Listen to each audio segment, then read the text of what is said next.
It's just phone. Thanks for blowing me up. I know, but I have a question for you. What's your favorite Beyonce song? There's too many to list on camera. Smart answer. Smart answer. Following up on.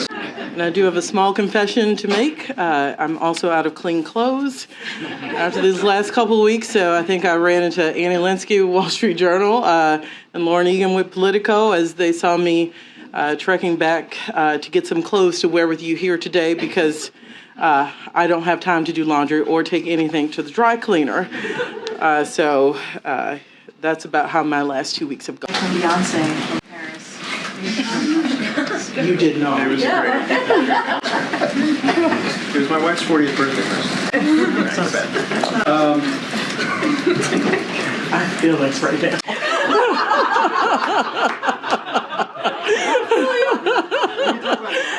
We can. I think Phil has feelings. This is going to be a hell of a segue. You said a couple times that the agreement represents a compromise, and you said it's reasonable for both sides. But does the president feel like he came out ahead with this deal? When you go into these things, what are you doing it for? Sure, there are some days where I have to slap myself and you're like, let it go. It's fine. The point is to avoid default. But with this deal, is this an admission by the president that maybe the government spent too much money over the past 2 years? What I'll say is we're in divided government. And both sides have thoughts about the trajectory of the country of spending. This president takes a backseat to nobody on deficit reduction. 1.7 trillion reduction in the first 2 years. He presided over that. His budget put forth a plan to reduce the deficit by $3 trillion more.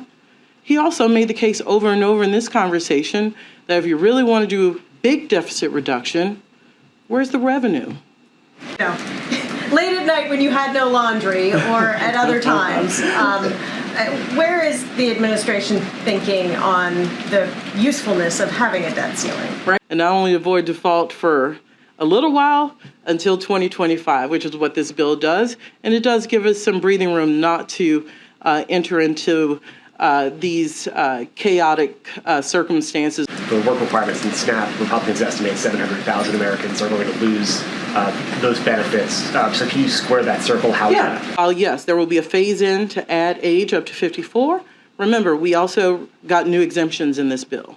We will have exemptions from 18 to the new population of 54. So not just a new population, but these new 3 exemptions will go from even the existing population. How many individuals would go off the program right now, off government assistance right now, who are not eligible for those?